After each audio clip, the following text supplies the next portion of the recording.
Je anilo premadano karma kacho.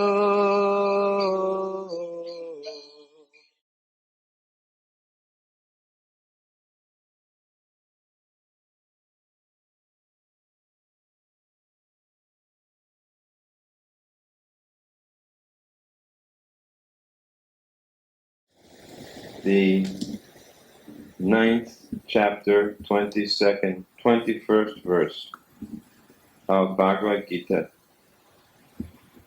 as it is. Translation and purport by His Divine Grace, A.C. Bhaktivedanta Swami Prabhupada. Te tam bhukta sargalokam vishalam Shinhe punye martya lokam vishanti Evam tvai dharmam anuprapana Gatakatam kama kama lavante.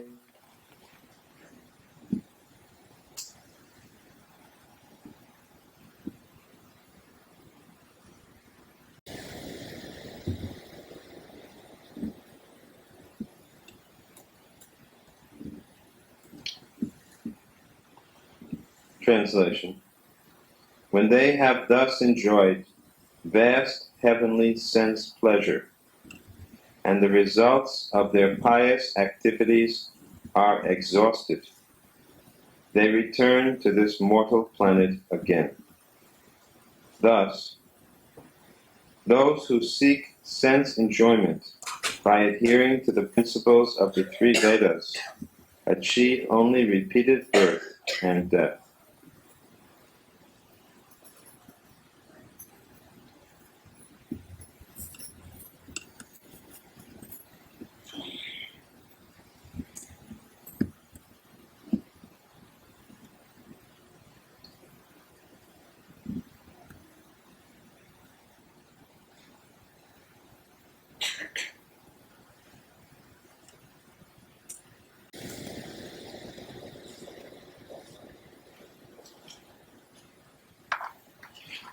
Purport. One who is promoted to the higher planetary systems enjoys a long duration of life and better facilities for sense enjoyment. Yet, one is not allowed to stay there forever.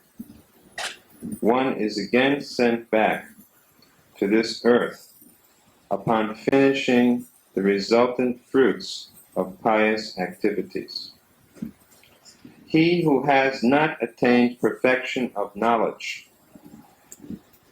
as indicated in the Vedanta Sutra, Janma Yasya Jataha, or in other words, he who fails to understand Krishna, the cause of all causes, becomes baffled about achieving the ultimate goal of life and is thus subjected to the routine of being promoted to the higher planets and then again coming down, as it's situated on a Ferris wheel which sometimes goes up and sometimes comes down. The purport is that instead of being elevated to the spiritual world, from which there is no longer any possibility of coming down, one simply revolves in the cycle of birth and death on higher and lower planetary systems. One should better take to the spiritual world to enjoy an eternal life full of bliss and knowledge, and never return to this miserable material existence.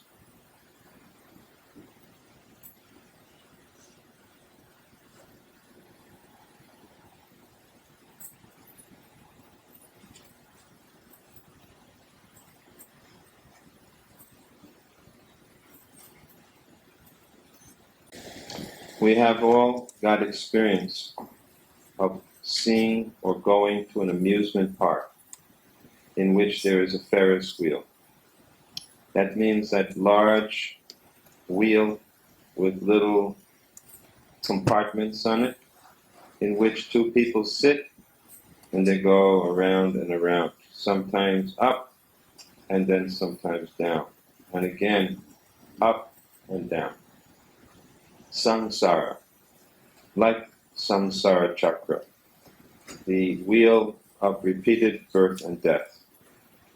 Up means Svargaloka, the higher planetary systems. And down means the Patalaloka, lower planetary systems. And somewhere in between means this earth, because we are situated midway in the 14 systems of planets.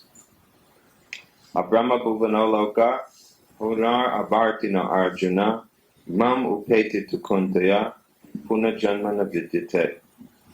From the highest planet, Brahmaloka, down to the lowest planet, all of them are places of repeated birth and death. Even the highest planet, Brahmaloka, is not free from death. When the demon Hiranyakashipu was doing tapasya, he requested Brahmaji for Amara. So what does that mean? What is your name? So Amar Agarwalji, what is the meaning of your name? Yes, deathlessness. So when Hiranyakasipu asked Brahma for this Amara, Brahmaji said, I cannot reward this to you, because even I, Lord Brahma, the creator of this universe, must one day die. How can I give you what I do not have? Because for one who is born, death is certain. And for one who is dead, birth is certain. At least as long as we have material consciousness. Actually, it is consciousness which is permanent, because consciousness comes from the soul. The soul doesn't die. It is the body only which we speak of as dying. Death is not for the soul. That's the most fundamental teaching that Krishna gives to Arjuna in the Gita. When we talk about this body, then we speak of death. But when we speak about the soul, there is a chance of becoming immortal. The problem is that at the present time, we are in these material bodies. And these bodies are subject to change, time, the time factor, kala shaktis. And so we see that all bodies within this world go through these 6 changes: birth, growth, maturing, reproduction, dwindling, and death. Even mountains go through such changes, although it's hard to understand how they reproduce, but we must say that they do reproduce, because we see that different mountains have daughters and sons. Anyway, it's not impossible. It's impossible only in terms of our experience, but our experience is not complete. Therefore, anyone who tries to become all-knowing simply by dint of their own intelligence will never have perfect knowledge. Because our own intelligence, our logic, our reason, our experiences are all limited. And that is why the best source of evidence is Veda Praman, Shabda Praman, transcendental sound. So, who goes to the higher planets? We have, when we were first sent to India by our spiritual master, Srila Prabhupada, we often saw in the homes of so many Marwaris, because we were mostly dealing with people from Rajasthan, Marwaris, in Calcutta, in Bombay. We were making members, life members. And everyone that we met was worshipping Lakshmi Narayan. Mostly they are all Vaishnavas, and they worship Lakshmi Narayan. Their names were Agarwal, Podar, Kaitan, so many names like that. So they were worshipping Lakshmi Narayan. And we were very happy to see it, because we are also Vaishnavas, so we want to see the worship of Lakshmi Narayan, Sitaram, Radha Krishna. But we found that they were not so much interested to go to Lakshmi Narayan Loka. They wanted Lakshmi Loka, but not Narayan Loka. In other words, they wanted to go to Svarga Loka. They wanted fabulous wealth or long life, but the idea of giving up altogether material desires, that was something different. Here it says, Kama Kama, Kama Kama Lavanti. Those who seek sense enjoyment. Kama Kama means desiring sense enjoyment. This calm, growth, is the cause of our repetition of birth and death. No one wants to die, but people want wealth. They don't understand that you can't have one without the other. If you want to enjoy material wealth, then it will lead to death, and you can't avoid that. If you want to enjoy long life, that also will one day lead to death. But if you want to enjoy a life free from old age and death, then you have to worship Lakshmi and with Narayan, not without Narayan. Because Lord Narayan can grant us relief from the cycle of birth and death. So why have we come in this material world? It is mentioned, Krishna Bhagirmukahan Bhogavan Shakari Nikatashtamayatari Japatiyatari.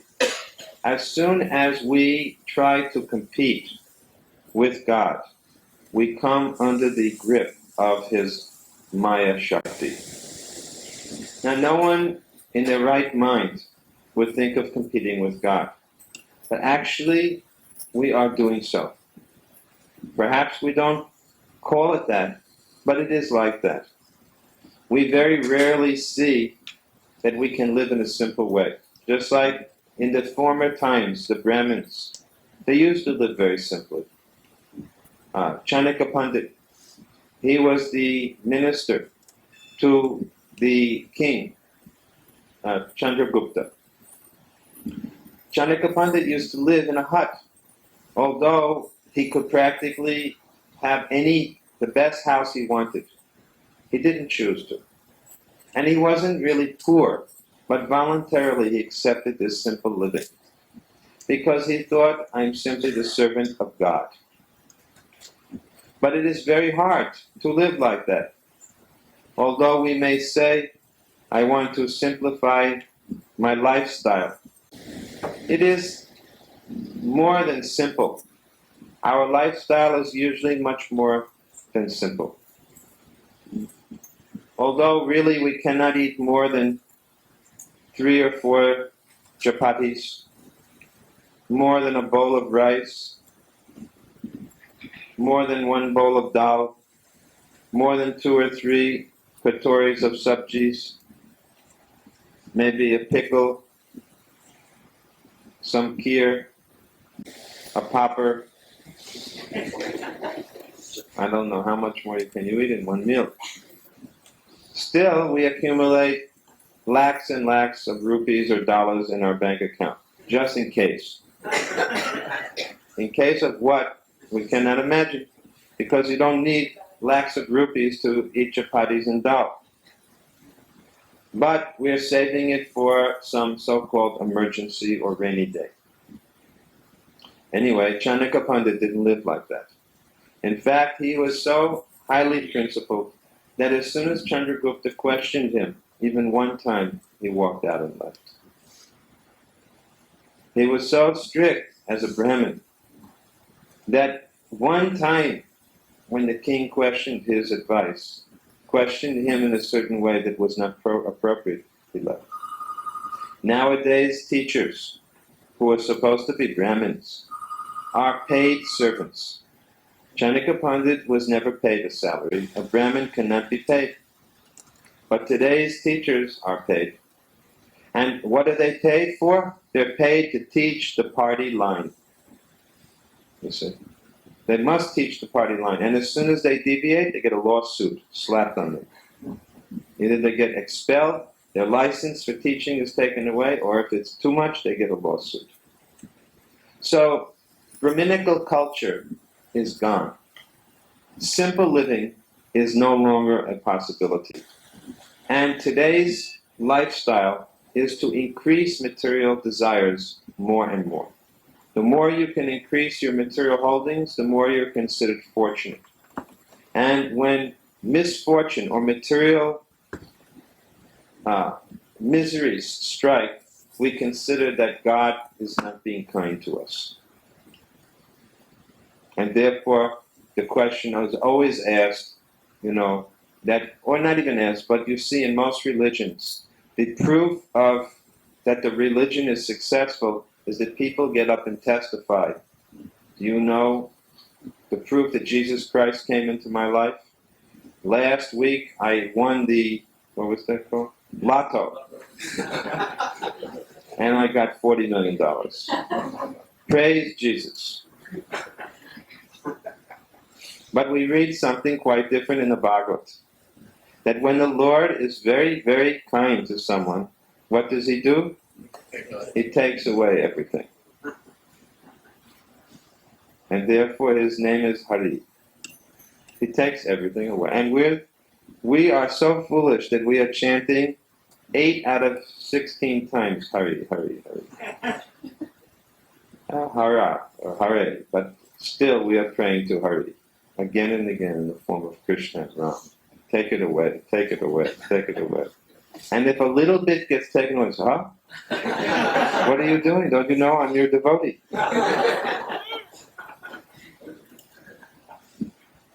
As if the Lord is meant to supply us material goods. So just as if we go to a supermarket with our list of requirements, the Lord should fill up our cart, with our television set and our air conditioner and our new, what is that car called? Lexus. And this is the sign of our being favored by God. So actually we are in the wrong consciousness to think this way. Look at how the Bhagavatam examples are. Very, very rarely do you find in the Srimad Bhagavatam examples of great wealth. And whenever you do, it's always something tarnishing that. For example, who can be richer than Lord Ram? But what happens to Ram? He has to live in the forest with bark of trees as his clothing, with no possessions. Sita Devi walks out of the capital with only the nose pin, with only the ring in her nose. And the examples go on and on. The king, Bali, who owned the entire universe, gives it all up, or at least it is taken away from him by Vamanadev. And the Pandavas, who were the most righteous persons. Yudhisthira Maharaj could not have an enemy. And yet, again, living incognito in the forest for so many years, and practically losing his entire family, not just losing it, but having to fight against his whole family. Kunti Devi seeing her own sons, her eldest son, Karna, having to fight against the other 5 sons. There's nothing in that Bhagavatam except the history of great devotees, and there's not one single history you can find that is not without apparent misery. Though they're the greatest devotees, they're all Mahabhagavatas. The Bhagavatam takes its name from the fact that it's the story of Bhagavatas. And yet there is not one history in the whole Bhagavatam that has not got some great reversal. So, this is because the Srimad Bhagavatam and the Vedas, especially this part of the Vedas, the Bhagavat is not an ordinary Vedic literature. It's the cream of the Vedas. This cream of the Vedas is meant for serious devotees, persons who are not kanista. Kanista means materialistic. For those who are materialistic, the other parts of the Vedas are there. How to achieve heaven, Svarga. But in this verse today, it says that Svarga is not a permanent position. Svarga is achieved on account of punya, pious activities. But pious activities become exhausted. Just like you work very hard and you achieve a good bank balance. Now, once you go on vacation, your business may go on, but many people who don't have their own business, they don't draw salary when they go on vacation. They have to live off the money they earned. So this is what happens when you go to Svargaloka. You have to live off your pious assets. And when the bank balance, or when the balance of your assets is exhausted, you fall down again in the material world. So what is the value of such a existence, of going up and down, as it's mentioned here, just like a Ferris wheel? What value does it have? It's not permanent happiness. Now you may try to make some arrangement to have a son or family relative that offers some sacrifices on your behalf. But again, how long will that benefit you? This is not, these type of activities are not recommended for those who are most intelligent.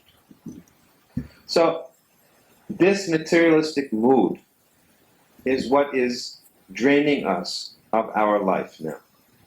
We are being drained of this type of consciousness. Perhaps we are not aspiring to go to heaven, but we aspire to go to Clear Lake, or we aspire to go to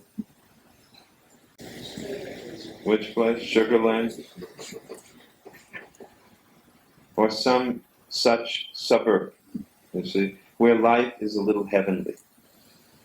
That's the point, where life is heavenly. But what is the point? At the time of death, it doesn't matter whether you have a big bank balance or not. You have to give up your life. You can't take your bank balance with you. You can't take family members with you. All that goes with you is your consciousness. And so we have to prepare ourselves. Everything that we do will be tested at the time of death. Everything. Just like our devotee Gyanesham Prabhu is here, and his father passed away recently. And I spoke with him at that time, and he described how nicely his father passed away. That he was such a pious person throughout his life, never making unnecessary demands from anyone, always living in a very peaceful way. And at the end of his life, Krishna gave him a proper reward. Because normally death is a very painful thing. Most people die in a hospital. Sometimes they have heart surgery. They get one bypass, double bypass, triple bypass. You never know how many passes. And then one day, everything gets passed. And they pass also. So, this goes on, and by the end of your life, the only thing you have to bequeath to your family members is a huge debt for your hospital bills. Now, I can say from Prabhupada's personal example that when Srila Prabhupada was in his last year in this world, say the last 3 or 4 months, he stopped eating because he had no appetite. He told me the same thing happened to my father. He said in the last 3 or 4 months he had no appetite. He said that is a sign that death is near, when the fire of digestion stops. So as soon as this happens, ordinary people, they immediately become very anxious, and they try so many things. But a saintly person sees the indication of the Lord. The writing is on the wall. The Lord's hand is there. And Prabhupada told me repeatedly, he said, under no circumstances should you let me be taken to a hospital. He said, even if you see me go into a coma, he said, don't take me to a hospital, just chant Hare Krishna. I will be quite all right, even if I become unconscious. And then Prabhupada said that one of my godbrothers, his disciples brought him to a hospital, and they, gave him so many treatments, and he died with so many tubes sticking in him. And all of his disciples, and even he himself, thought, at least I have died with the best treatment possible. So Prabhupada said, don't make me like that. Let me die peacefully. Actually, Prabhupada was very conscious. If you have seen that film, Prabhupada was translating the Srimad Bhagavatam. Even though he couldn't eat for the last 4 months, he was so weak. He was so weak he couldn't even do this. Couldn't even lift his hand. So he had the devotees holding the microphone, and one of his disciples would read the shlok from the Bhagavatam in Sanskrit to him, and then read the commentaries of the acharyas. And Prabhupada would just speak into the microphone his purports 4 days before his departure. And he went on, when some of his godbrothers came to see him the final day, he saw them, he immediately closed his eyes in acknowledging them. He said, please give them a seat. He said, please excuse me if I have ever made any offense to you, knowingly or unknowingly. He was in perfect consciousness. Then the last 6, 7, 8 hours, he stopped speaking completely. And we just started to do kirtan. And the Kaviraj who was treating him told me, now he has perhaps, he said 6, 7 hours. He said, I can extend his life, but we need to use some tubes and things. So then I remember Prabhupada's words. I said, don't do that. Don't do anything like that. So we just did kirtan the whole time. And the last moment, Prabhupada opened his mouth and chanted Hare Krishna, and his soul departed out of his body. Very peacefully. And similarly, Ghanshyam Prabhu's father, he was sitting outside with the family. He said, I want to take rest early. And then I think your wife said to him, why, she said, it's a little early, that it's not the time you normally take rest. He said, no, I'm feeling tired, let me go. And then he went in and he called for some water to drink, although he drank some water. And after drinking water, he was laying on bed, and then he got down off the bed and laid on the floor. And then very peacefully, he passed away from his body. Because actually it is said that you should pass away touching the ground. So he passed away knowing. That means he knew, Krishna indicated to him, this is the time to leave your body. Which is so fortunate, and no difficulty, no physical difficulty, no pain. That means very, very, very pious person. Otherwise, no one can leave their body like that. If you go and ask the doctors what it is like, they tell you how people are filled with drugs. There's so much in pain and agony, you see. So, everything that you're doing now is going to be tested at that moment. That moment is the final test. Now, how we can remember Krishna at the final moment? Yam yam vapi smaram bhavam tyajati anti kalevaram tam tam evaiti konteya sadatat mahabhavitaha. Because whatever we remember at the time of death, that will determine our next birth. So we have to get the association of Mahats, Mahat Sevam. In the Bhagavatam, this verse comes, Mahat Sevam Dvaramahur Vimuktas. We have to get the seva of those who are spiritually advanced. All the Vedic literatures tell us, just like Dhritarashtra got the association of Vidura, and his whole life became changed. Throughout the Bhagavatam we see the examples of how different saintly persons come. Narad Muni comes for the sake of Yudhisthira Maharaj. Narad Muni comes for the sake of Prahlad Maharaj. Narad Muni comes for the sake of Dhruva Maharaj. So we need the representatives, these Mahats, these Mahabhagavatas, to come into our life to save us. Otherwise, we are absorbed in material existence. And we don't know anything except how to improve ourselves materially. But saintly persons are those who are called sadhus. And what is a sadhu? He cuts the knot of material attachment. He cuts the knot of material attachment. This material attachment is actually a curse.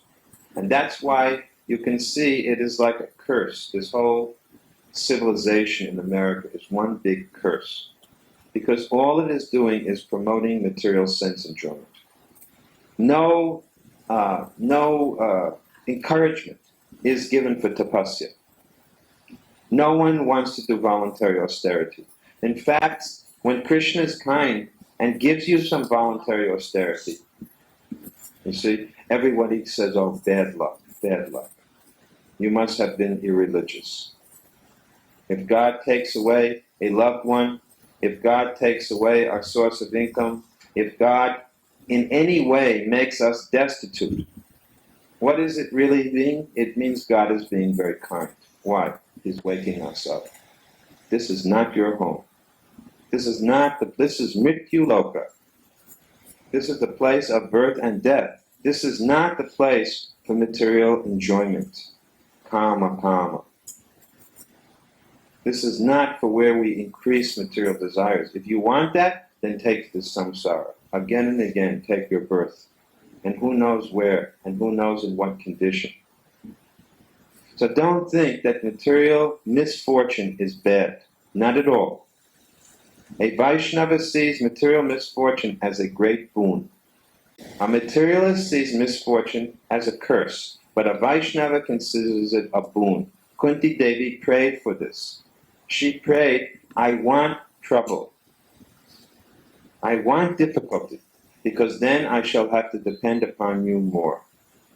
When Maharaj Parikshit was cursed to die, he was so powerful, he could have immediately reversed the curse.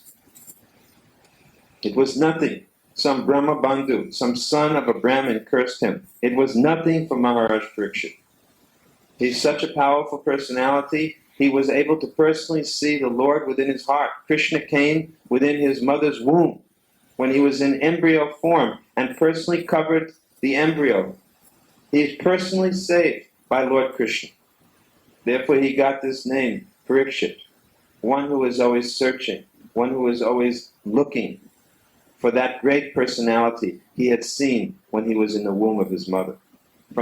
Before birth, he was already Krishna conscious. He could have easily counteracted this curse. But when the curse came, that I curse this king, that in 7 days he will die, Maharaj Parikshit immediately thought, I'm very fortunate. How many people get warning of exactly when they will die? Immediately, what did he do? He gave up the entire kingdom. What was that kingdom? The earth. Not one lousy, crummy business. Not one crummy house. You see? Not one wife and 2 children. Not a little paltry bank balance. He gave up the whole planet Earth, which was his kingdom, like it was nothing. He walked away as if it was nothing at all of value. He finished up everything within 1 moment and immediately took his bath, went to the side of the holy river, and he sat down to fast until death. No eating, no drinking, no sleeping. And immediately Krishna arranged everything. Krishna sent all of the saintly persons from all over the universe, because Krishna looks after his devotee. Don't think that Krishna neglects his devotee. Others may neglect, but Krishna will not neglect. If someone is a genuine devotee of the Lord, so many saintly persons came. And they surrounded Maharaj Parikshit from all over the universe. And they determined that now the best thing for you is to hear and chant the glories of the Lord. And then the best of the Vaishnavas, Sri Sukadeva Goswami, came on the scene. And he also fasted. He didn't drink, he also didn't eat, and he didn't sleep. Nowadays, people talk about Bhagavad Saptaha.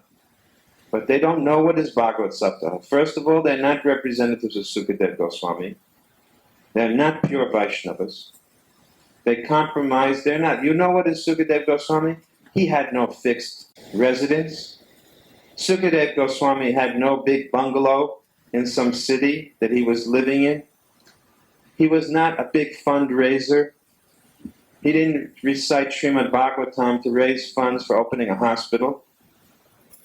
That's not the purpose of Srimad Bhagavatam. Now we think we don't know anymore what is Bhagavad Saptaha. And who are the persons who heard Sukadeva Goswami? Maharaj Parikshit. No eating, no sleeping, no drinking water. But we see Bhagavad Saptahas, people go out, they have dinner, and then they hear for 2 hours and go back to sleep and go to work the next day. And in the evening they come and hear another 2 hours. And they say, I want, please give me a certificate for attending Bhagavad Saptaha. And what is the result? Birth and death. But what is the actual result of hearing Srimad Bhagavatam? Amara, deathlessness. That is the reward that Maharaj Parikshit got. He actually became eternal or immortal by hearing Srimad Bhagavatam. But hearing Srimad Bhagavatam means serving the Bhagavata. Nasta prayeshu abhadreshu nityam Bhagavata sevaya Bhagavata uttama shlokya bhaktir bhavati naistaki. You have to hear Srimad Bhagavatam and you have to serve the Bhagavatas. Then everything will be done properly. All that is impure will be cleansed out of the heart. And devotional service will be properly established. So, the International Society for Krishna Consciousness has been established especially for the purpose of this Bhagavat hearing, Bhagavat chanting, and Bhagavata Seva. It is especially with this purpose in mind. The principles which Srila Prabhupada has required of us to give up meat, fish, or eggs, to give up intoxication, to give up illicit sex, to give up gambling, this is simply human life. If one cannot give up these 4 sinful activities, then what is the question of Mahat Seva? How will you do Seva to a Mahat? Because to do Seva to Bhagavatam, to do Seva to the Bhagavatas, means to come on their level. Actually, that is the real idea of service. Service means that the Bhagavatas want to raise us to their position. Yesterday evening we spoke about Samadhi. Samadhi. To come equal to the position of the Lord. This is the actual meaning. That when you enter into Samadhi, you enter into the association of the Lord. So, if we want the association of Krishna, then we have to work very seriously for it. We have to associate with niskincha, persons who have no material desires. If you associate with kamis, persons who are full of material desires, then you will also take on their qualities. This is the problem now. We send the children to school, but the school is simply a slaughterhouse. Material schools are slaughterhouses, teaching the children so many material ideas. You keep a television and you let your children watch television. And what is presented on the television? Simply material products and material happiness. And then you want them to be Krishna conscious. You bring them to the temple on Sundays and you expect some miracle from us. And then suddenly you get word, your son or daughter is having an affair, or this or that thing is happening, and you say, oh, how could this happen? How could this happen to my son? I gave you all the best. But then you don't think what you gave. You gave so many things. How serious are you to be Krishna conscious? I think if you want material sense enjoyment, and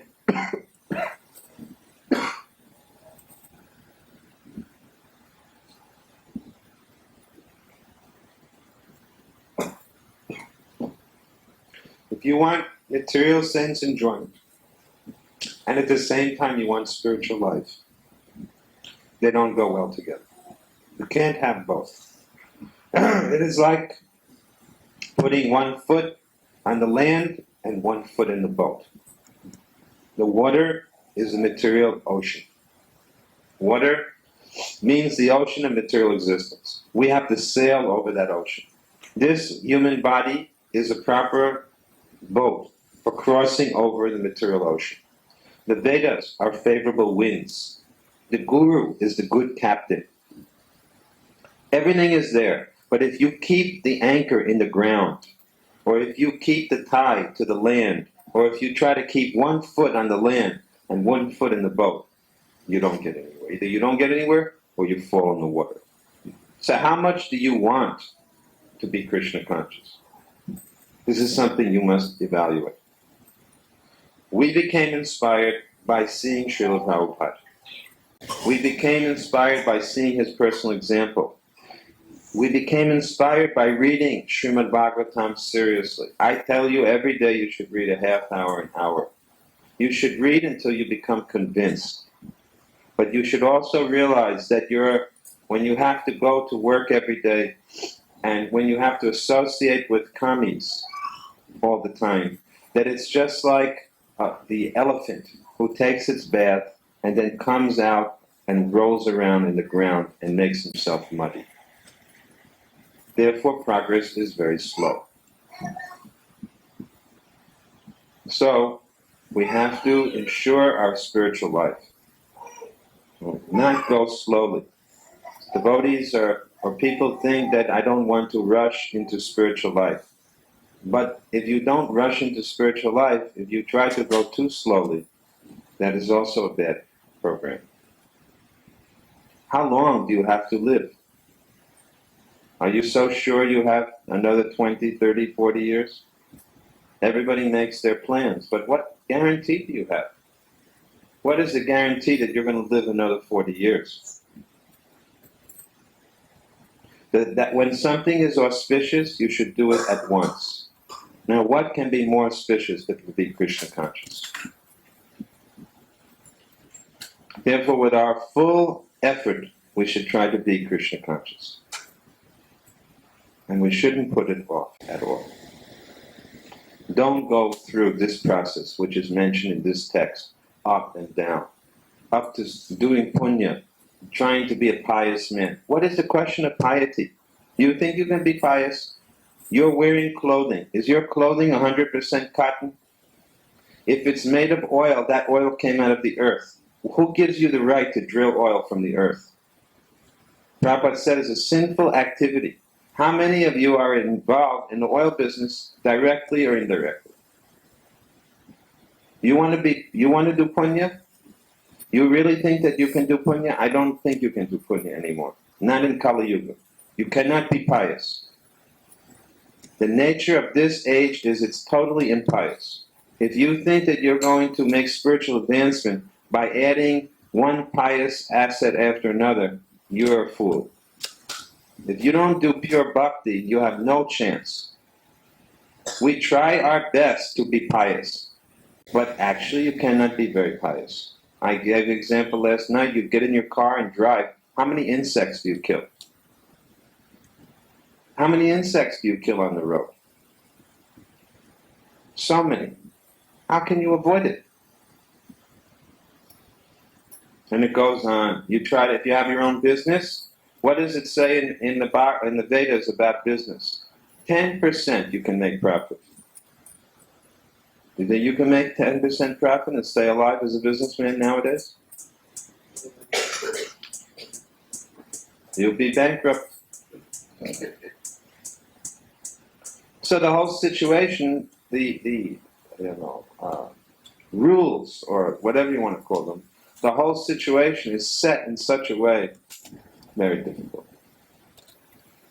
So what is the only hope in this age? The only hope is pure devotion, service, beginning with Shravanam Kirtanam, Nava Bhakti. Shravanam Kirtanam Krishna Smaranam Padasevanam. Smaranam Padasevanam. Vandanam Archanam Dasyam Sakyam Atmani Vedanam. This hearing, chanting, remembering, serving the lotus feet of the Lord, offering prayers, bowing down, being the servant, offering your friendship to the Lord, and finally surrendering everything. This Nava Bhakti, these are the ninefold process, beginning with the most important, Shravanam Kirtanam. Purely transcendental. This is not punya. Punya means you go to Svarga Loka, but these 9 take you to Krishna Loka. So, we are opening this temple, we have this temple of Radha Nila Madhava. Why? You can't come every day. At least very few of you come every day. But then you must incorporate into your own life, if you don't come every day, the same activities that you have seen at the temple. You should keep Tulsi in your house. You should do Tulsi Puja. You should have Japa Mala and chant 16 malas of Hare Krishna mantra. You should keep at least, if not a picture, if you can't keep Murti of Radha and Krishna, or Gornitai, or Sitaram, or Lakshmi Narayan, then at least the photographs. And every bit of food that is cooked must be first offered to the deity. And you have to read at home Bhagavad Gita, Srimad Bhagavatam. These activities you have to do. Our purpose in opening our temple is, of course, we would like to see everyone come to the temple, but it's not possible always. Okay, because it's a busy world that we live in. Then you have to reproduce those very activities in your home. You have to make your home into a temple. And if you don't, then take another birth. You be sure you'll be forced into this situation. Because Kali Yuga is very, very sinful time. And the material world now is very sinful. You cannot avoid getting karma for so much that you're doing. It's very hard to avoid. You need a very strong process to crack through this thing. So, I request you to read Srila Prabhupada's books. It's very sobering to read Prabhupada's books. There are many versions of Bhagavad Gita. They're not like Prabhupada's. They don't shake you up. They keep you sedated. You know, like the doctor gives you a sedative. Very peaceful. You know.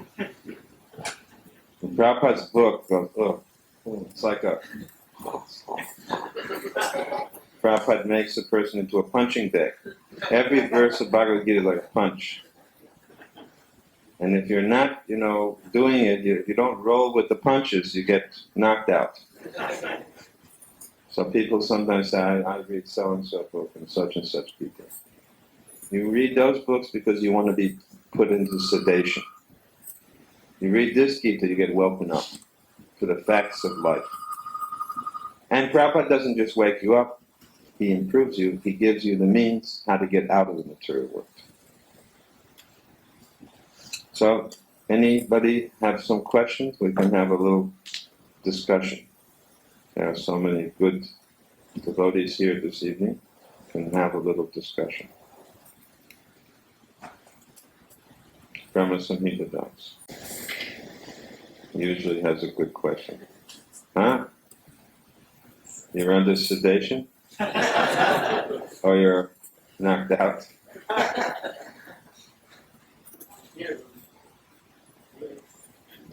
Yes. Once you come back to the spiritual world, forget you never come back. So that is the case, completely get killed also. This question was asked last night. Same question, and therefore I said, at least admit that we're in the material world. Just like if you're in a fire, I said last night, if you're in a fire, first get out of the fire, and then try to discover what is the cause of the fire. So if you want to trace back how we came here, first of all, accept that we are here now. First of all, accept that you're in the material world, and find the means to get out of the material world. Then we can get into the discussion about exactly how you came here.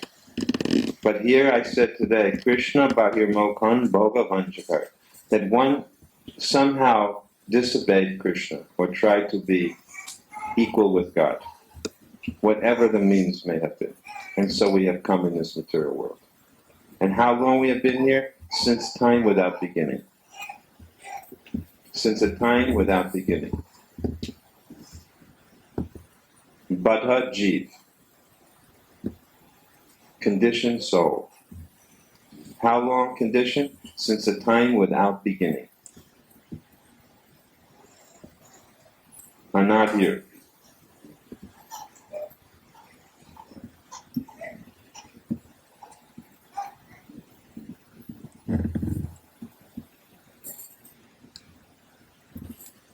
Does it matter whether the bird came first or the egg came first? Does it really make a difference why you got here? And how will it improve you? Your question is, if we were there and we came here, why did we come here? But what difference does it make why we came here? First of all, you're here. The thing is that this, okay, once you come back. Yeah, so when you go back, you will not make the mistake again. Once going back there, you'll never come into this world again. Just like if you get once burned, twice shy. Now, if you have this experience of coming in this world, you will never go back there again. When you go back there, you'll never want to come again.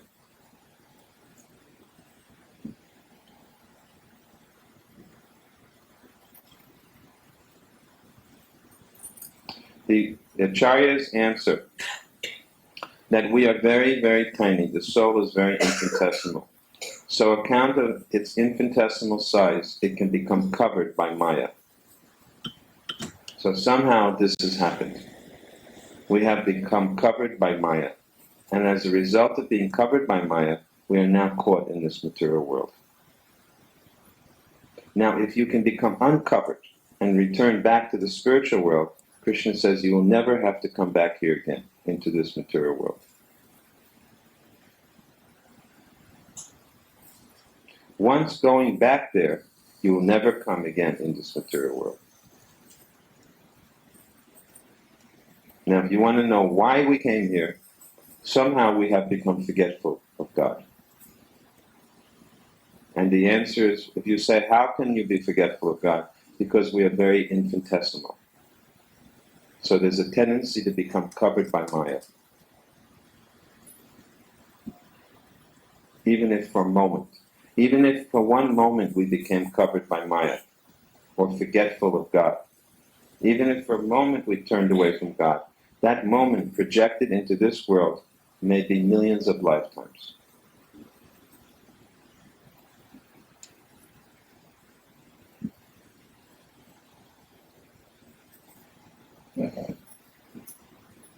But if we go back to the kingdom of God, back to the spiritual world, we will never come back here again. Is your question answered or not? This question always comes up. It's the most often asked question of all, I think. Most of the time it's like if you don't know the problem, you can never find a problem to live. The problem is our enviousness of God. The problem is that we're trying to compete with God. We are trying to be the enjoyer. This is the problem. You want to know what the problem is? The problem is that instead of being a servant, we're trying to be the enjoyer, the master. So our constitution is to be a servant of God. But instead we are trying to be masters. Shakti. We are Jiv Shakti. Shakti means energy. And we are meant to serve the Shaktiman, the complete Purush. Prakriti and Purush. Prakriti is meant to serve Purush. So there are different types of Prakriti. Para Prakriti and Apara Prakriti. So both Prakritis are meant for serving Purusha. That Purush is Krishna. But when one Prakriti tries to lord it over another Prakriti, this is the problem. So right now, we are the superior energy, Jiva, and we are trying to lord it over Maya. And that is a big mistake. We are not lording it over Maya. She has us firmly under control. As soon as we surrender unto Krishna, Devi hiye shagunamai, mama maya duratyaya, mameva ye prapadyante, maya metam tadantite. This material energy is very difficult to overcome. But anyone who surrenders unto me can easily cross beyond it.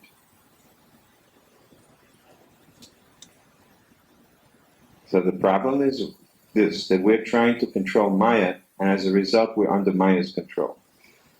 But as soon as we surrender unto Krishna, he will protect us from Maya's control, because Maya is his servant. Maya is not our servant.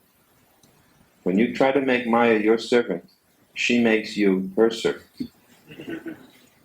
So now we have to learn to be Krishna's servant. Then Maya will automatically leave us alone.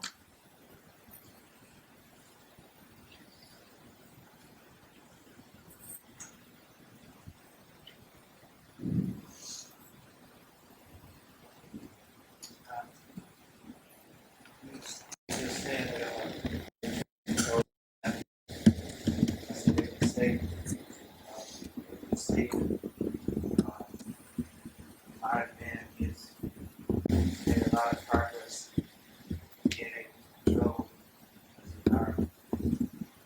So, what's the guarantee that one day maybe people will learn how to control it? I don't think that man has actually succeeded in controlling Maya. His question is that modern man has controlled the material energy in so many ways. So how do we know that one day he may not find a solution to death? But I doubt that man has controlled the material energy. I don't see any perfect control. You say, for example, space travel. So many spaceships blow up, and not only do they blow up, but what do they achieve? Some information about some distant planet, perhaps. One satellite just got lost. How much was it worth? $1 billion thrown away in the garbage. Just got lost. The famous moon shot, man walking on the moon, everybody saw it on television. Do you ever hear about anything about the moon now? Why is it that we don't hear anything about going to the moon and setting up some...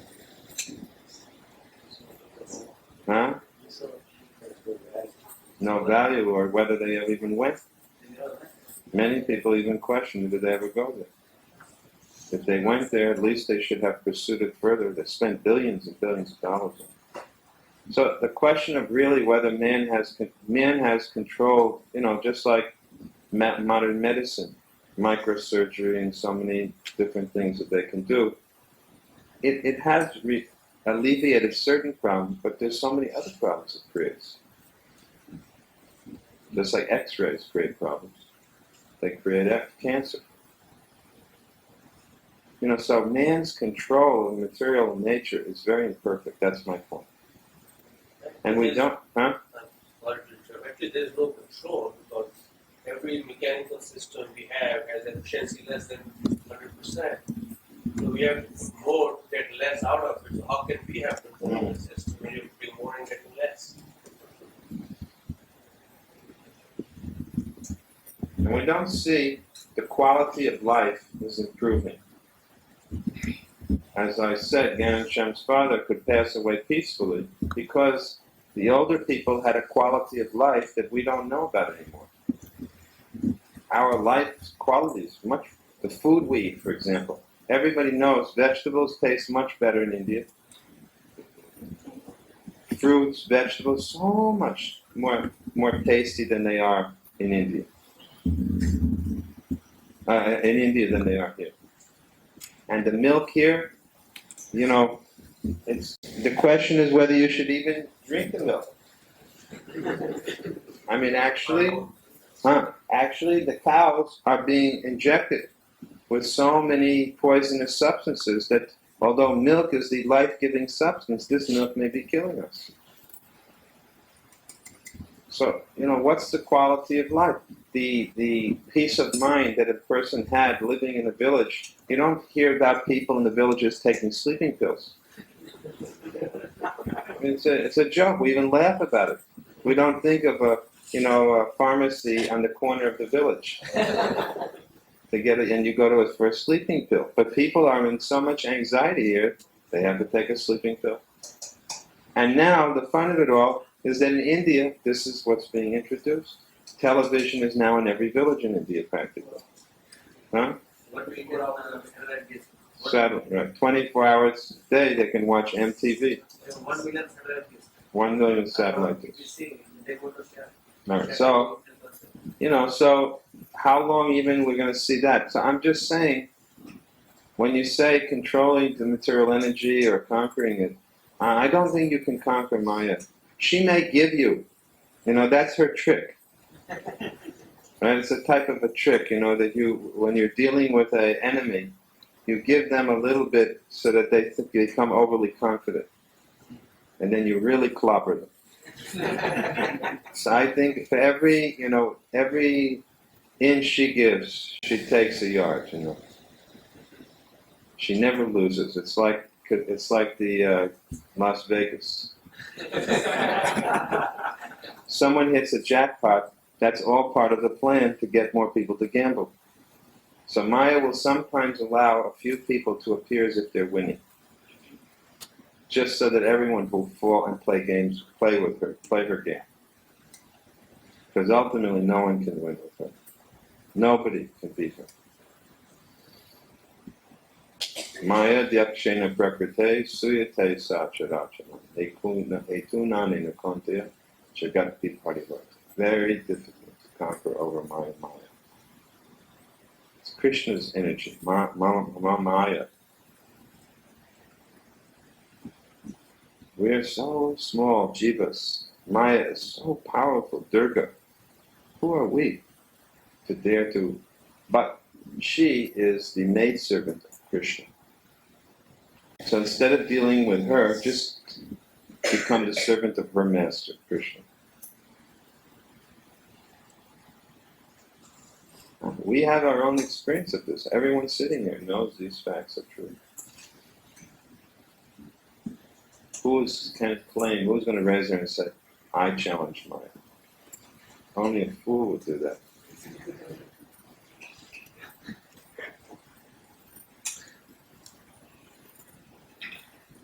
If someone says that, we become afraid immediately. Prabhupada said it's healthy to be afraid of Maya.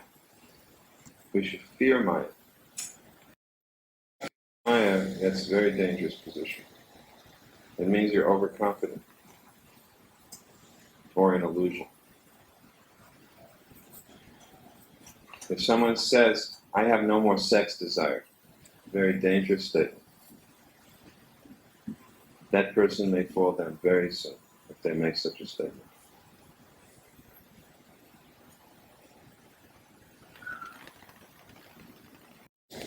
I have no more desires. We have so many desires. The only thing that keeps the desires under control is our firm determination to follow the orders of the spiritual master. That keeps the desires under check. Our nishtha, our firm faith in the words of our guru, that will keep the desires under control.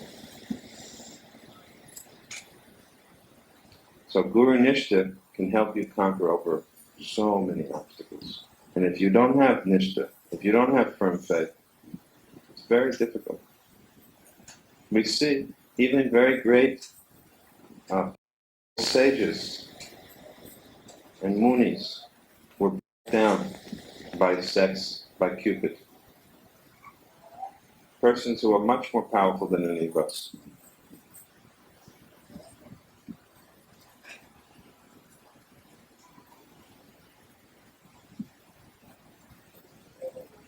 Another question? Can you ask some more questions? Yeah. You were saying that if we go and we associate with materialistic people, that it's just like, you know, we find ourselves in that situation. Does that mean it's due to our own desires? Sure. Of course it is. You find yourself in a situation where you're associating all day with materialists, it is only due to your desires.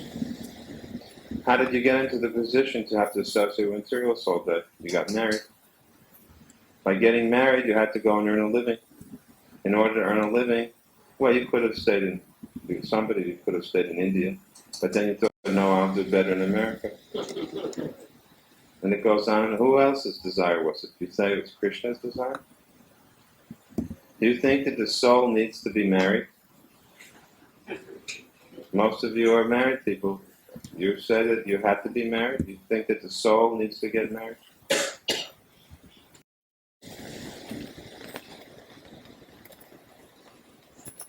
So what gets us into this position? Except our own desires? Now let's make the best use of a bad bargain. Let's try to make the best use of a bad bargain. Material life is a bad bargain. What got us here? Is it God that brought us here? Are we going to blame God for coming in the material world?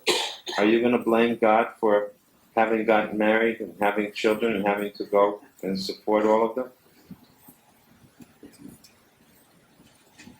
It's our own desire.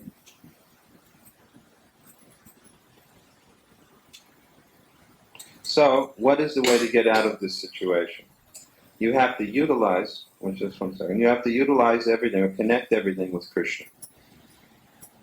You connect your job, connect your family, connect everything that touches you with Krishna.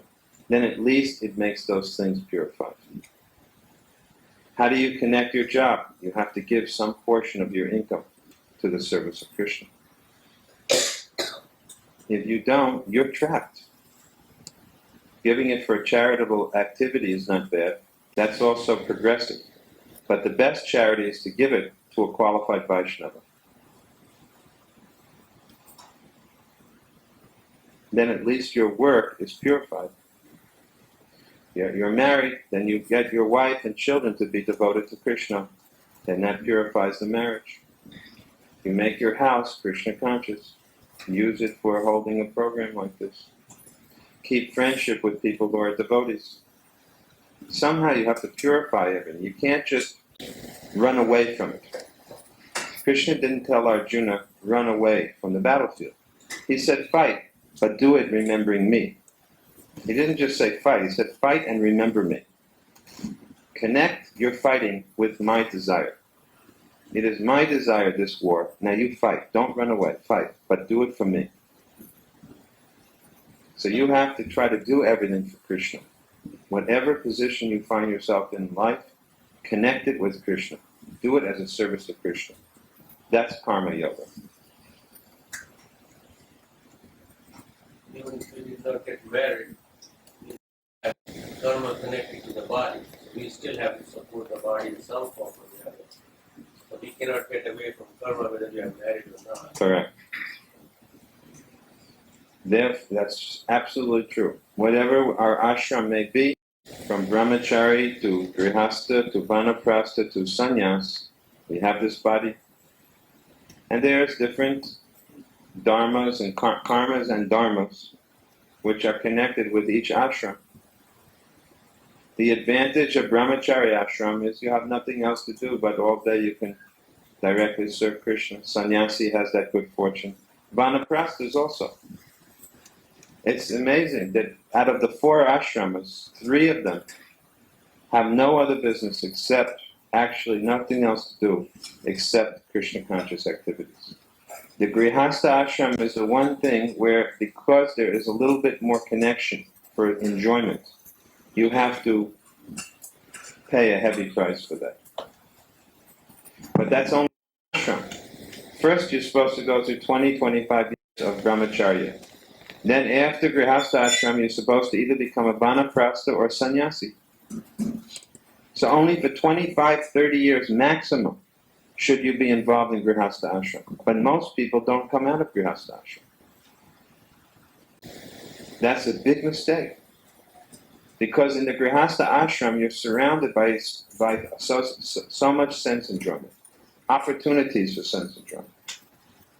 So the Vedic system was that after 50 to 55, maximum 60 years of age, husband and wife could become vanaprasthas.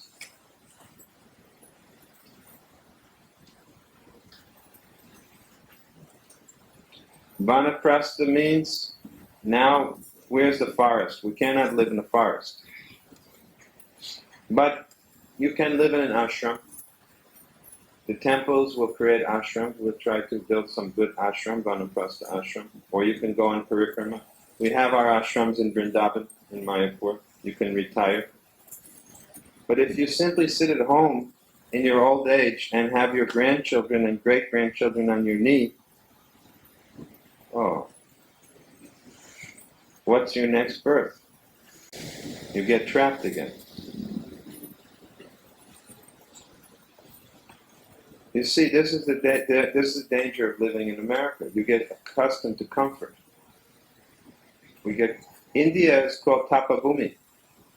Tapa Bhumi. It's a place of austerity.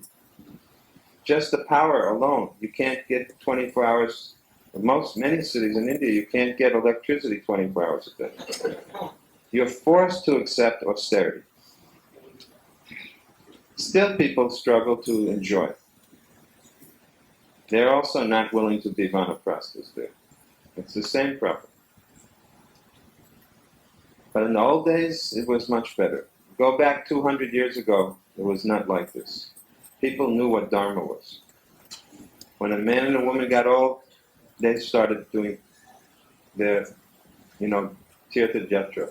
They go to all the tirthas again and again and again, more and more time in the ashrams.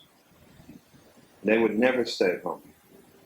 And even if they did, they're on a much higher level. All day. I used to go traveling in Bihar, in so many places, I met such wonderful people 20, 25 years ago. Those people at that time were like 75 years of age, right? Whole day reading Ramayana or reading Bhagavad Gita or Bhagavatam. All day long. 5 hours I'd meet men doing it. All Vaishnavas, wearing tilak. I saw so many pious people. Very pious people. Very hard to see those people now, though. Less and less you see them. But they were trained from when they were young. Now you have to admit you can't give the children that kind of training anymore. These kids are just not going to become like that. That's why our movement is very, very important, because it's a modern Vaishnava movement. It's giving that age-old system, but in a very modern shape. And it works, and the proof is us. We're the proof. Because we didn't get brought up with this background, so we're the proof of it. It does work. But it requires more than most people are willing to give. Because, like I said, if you try to get the best of both worlds, it's not going to work very well. You really can't cheat on this. You can cheat yourself, but you really can't cheat Krishna. Krishna says, you see how Ranchorji, the story of Ranchorji, how someone tried to trick Krishna, it wasn't possible. He's the biggest, trickiest person for him. Can't fake this.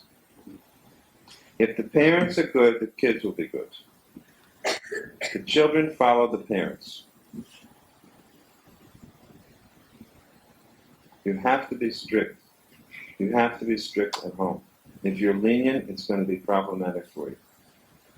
At least if you've already the children are already loose, then at least save yourself for your sake and theirs.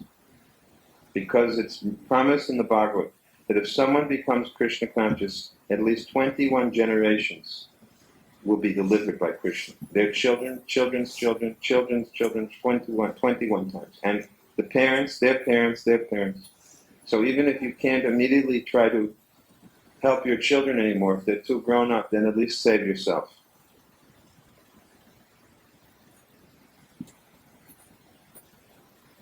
But, how many will do that, we have to see. How many lectures we're giving the same way I give. I've been lecturing like this for how many years in Houston? Since 1979, 14 years. I went to the dentist, he said, "Oh, you're a Texan, 14 years."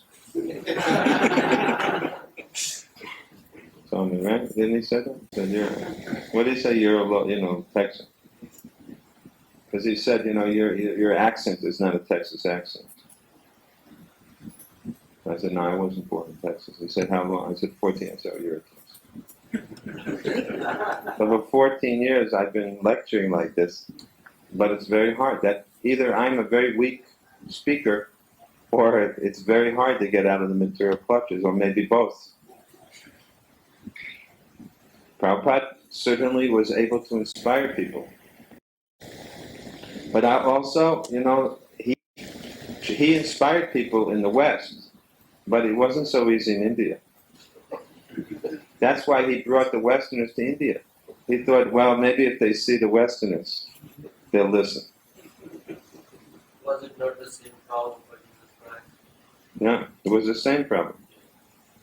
It was the same problem. So Prabhupada brought us Westerners to India.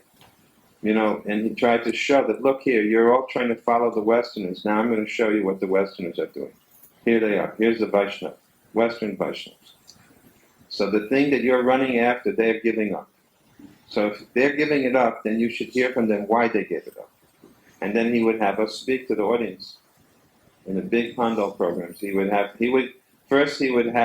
give a lecture, and then he'd have us each speak for 5 minutes.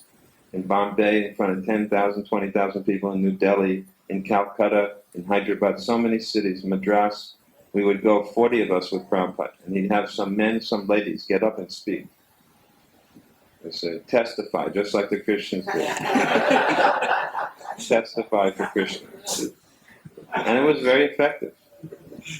It was very effective because actually, although so many Swamis and Gurus have gone to the West, and even some of them have Western followers, they're not like us. Actually, they're not like us. Not that I say that we're so great, but I mean, as a group, what Prabhupada created is really good. When you really study what are the ISKCON, Western ISKCON devotees, the quality, how they've actually embraced the Vedic way of life, then it's very wonderful. It's actually very satisfying for an Indian person to see that, because they can recognize this is really from India. Actually, there was a lot of Indian gurus after Prabhupada had come to America. Mm-hmm. That's true. And they all, different things they try to follow. But the thing is that because they actually are not Krishna conscious, they're not in a strict parampara, it didn't have the same result. Yeah, it comes and goes, or they captured some part of the Vedic culture, but they don't really have the essence. So, the whole purpose is to inspire. I mean, you all have a very important function that you can play because you're born in this culture. You know better than anyone. If you take it up, you can take it up very effectively. Actually, people, we have amongst the Western devotees, if someone becomes a devotee and then they move away from being a devotee, what is that called? They say they bloop. The Prabhupada used the word bloop because it means that when you're in the ocean and you go under the water, the sound goes bloop. So if Krishna and Guru pull you out of the ocean and then again you go under, it's called a bloop. So I think that the people of India are all in this position. They have been pulled out of the ocean already because they're very close to Vedic culture. But they're a little bit under the water right now. So it's not very deep under the water, They can be pulled up very, very easily. It's very close, so close, compared to Western people who are so far, far away. But the only thing is that there's a saying that when someone is sleeping, you can easily wake them up. But if someone is pretending to sleep, it's very hard to wake up that person. So Indian people are pretending to be sleeping. Actually, they know better. The Western people actually, when you say this, I never knew this. But nobody says that here. Everybody knows these things. Therefore, it's not easy to lecture in this audience because whatever I'm saying, you already have heard 1,000 times. Not only from me, but from the time you were children. You see, but it's very hard to wake you up. Maybe you have been lecturing to the wrong audience for 14 years. I'm also thinking about that. That's not true. There are so many listeners doing Yeah, no, that's Madhavananda is right. But I also do. He's right. I mean, in the last 14 years, we have made so many devotees amongst the Indian community. But now it's time for them also to really go to the people who are actually sleeping and wake them up. I've said that now. It is time to wake up the Westerners also. And you'd be surprised. In Houston alone, I have no doubt there's probably at least 100 people who are ready to become devotees right now amongst these Western Texans. I'm quite certain of it. It's just that we have not gone out yet to preach very much. That's the only thing. So that's why we're now encouraging a few of the devotees to start distributing books. See, we go out on Sankirtan. That's what we call it. A devotee goes out with a book bag. He'll take, say, about 30 Gitas and other books. And he'll go to the offices or shops or door to door. And he'll just say, hello, my name is so-and-so. I'm a yoga teacher. And we're giving out a very nice book on yoga today. You put it in put Bhagavad Gita right in their hands. This is a book, it's based on the teachings that Mahatma Gandhi followed and other great personalities. They read the back blurb of our book. And we're doing many good projects here, and we feed poor people with our Food for Life program. We're doing this, and we're just asking a small donation, whatever you can give to keep this book. And in this way, in an average day, the book distributor will meet perhaps, 100 to 200 people, and at least 30 or 40 people will take books. So if you get it, and it's like if in this temple we had 10 people doing this, 300 to 400 people in a day at least get Bhagavad Gita and other books. In a week, you can say 2,000 people. In a month, 8,000 people. In a year, 100,000 people. That's what happens. Now, every one of these books that gets into 100,000 people's hands, how many people in the family or other friends will, at least 2 or 3 may see that book. So within a period of 5 or 10 years, it has a tremendous effect. That's why Srila Prabhupada said that the most effective preaching form is this book distribution.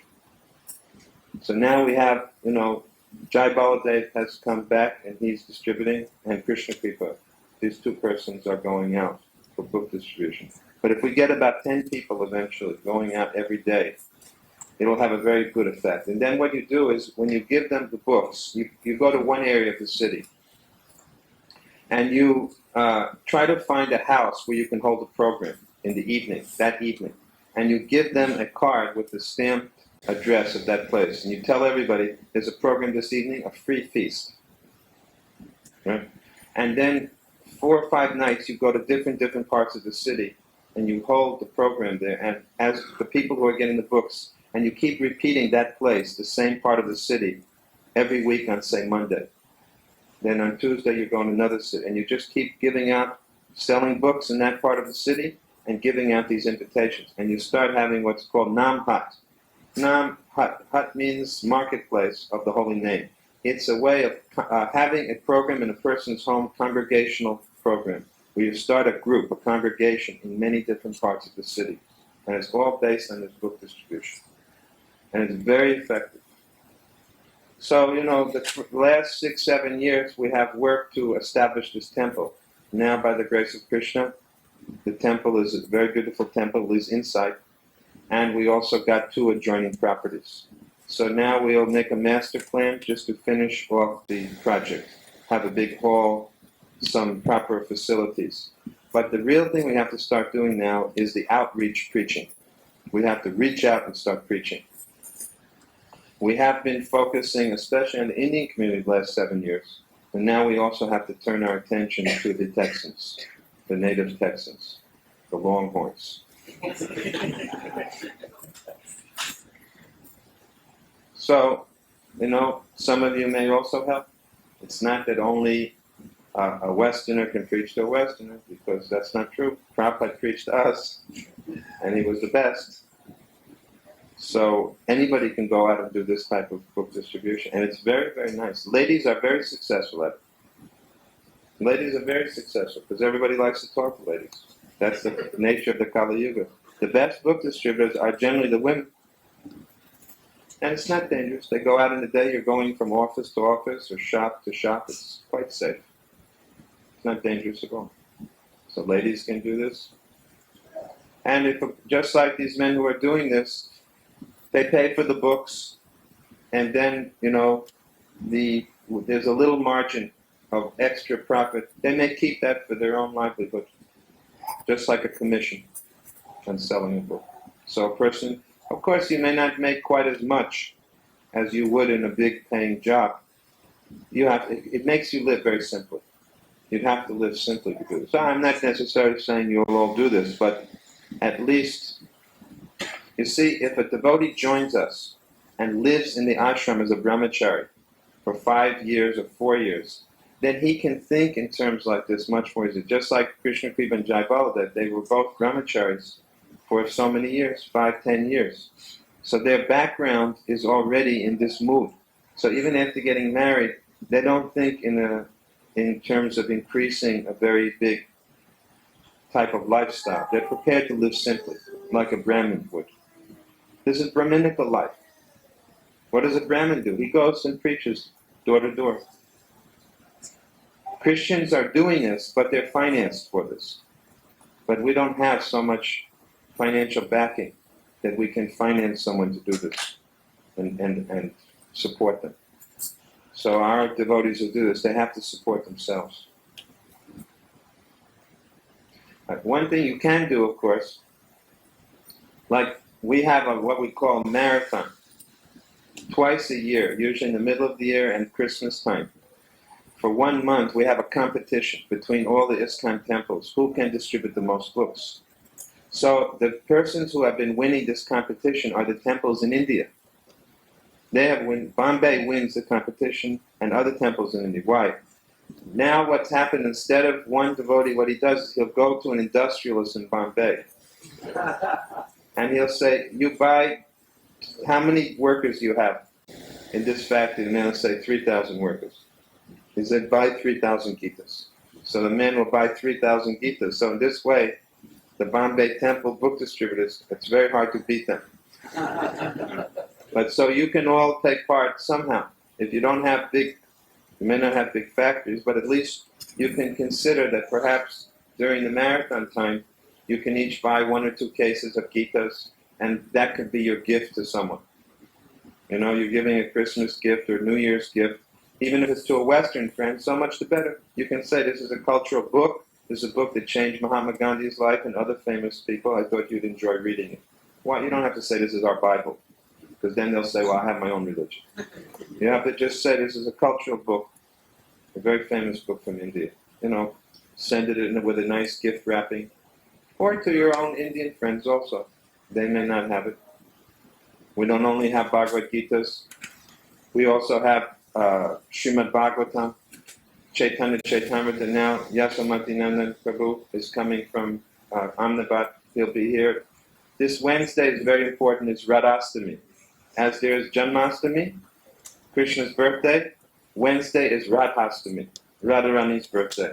So our main preacher from Gujarat, actually our 2 main preachers are here. Today, Basu Ghosh Prabhu, he's the temple president of Baroda Temple. He just arrived. He's resting now, but he'll be at the temple tomorrow. And on Radhastami, Yasomatinandan Prabhu will be here. And he's bringing, last time he came, the temple gave $5,000 for helping to print Gujarati Srimad Bhagavatam.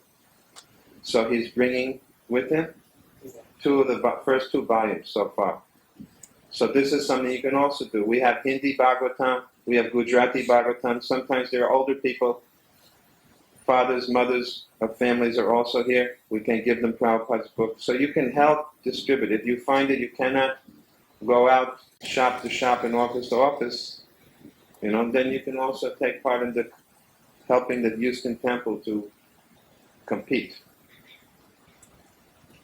Businesses compete. Sports compete. Why not religion? Temples compete. Prabhupada said even in the spiritual world there's competition. Each gopi is trying to touch Krishna first. Each gopa is trying to touch who they run to see who will touch Krishna first. But what is the difference? In the material world with competition, you try to trip the person. You stop them in any way. But in spiritual competition, you encourage everyone else. Go forward. You win. You win. You try to win. I'll be more happy if you win. Because it's conducted out of love.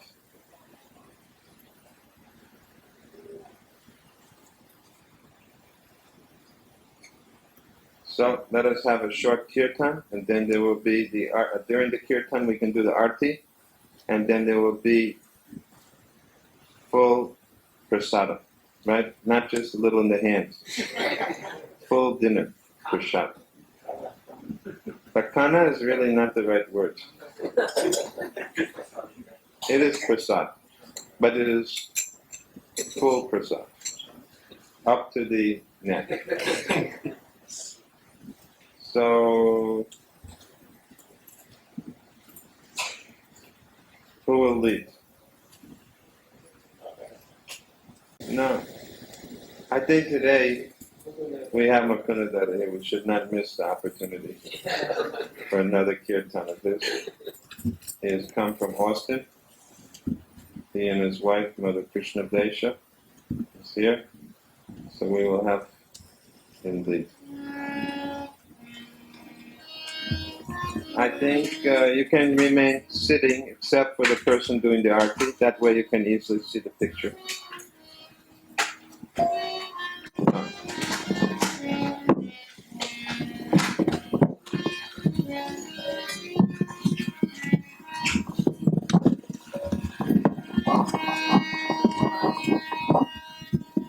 Hare Krishna, Hare Krishna, Krishna Krishna, Hare Hare, Hare Rama, Hare Rama, Rama Rama, Hare Hare, Hare Krishna, Hare Krishna, Krishna Krishna,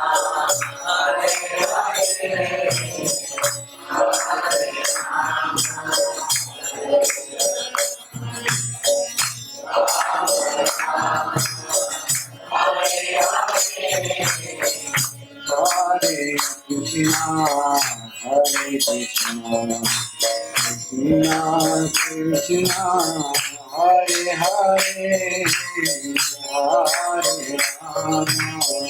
Hare Rama, Rama Rama, Hare Hare, Hare Krishna,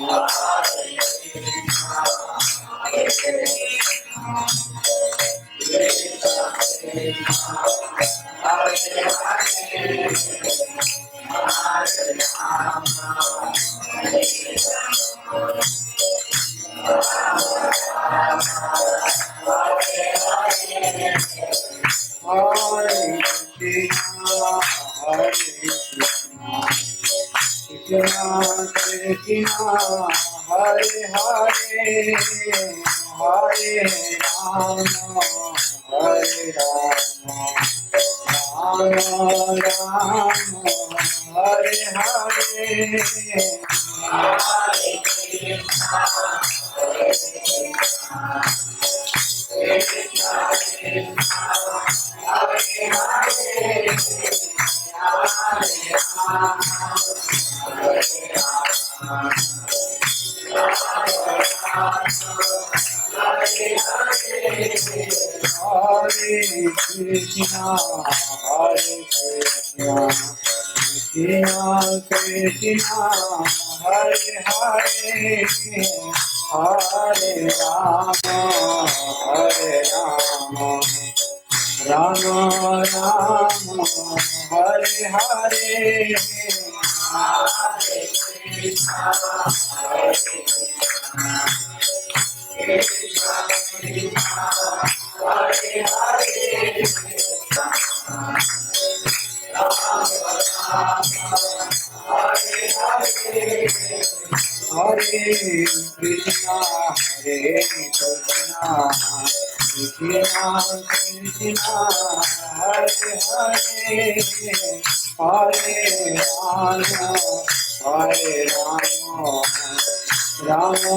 Jai Sati Nandana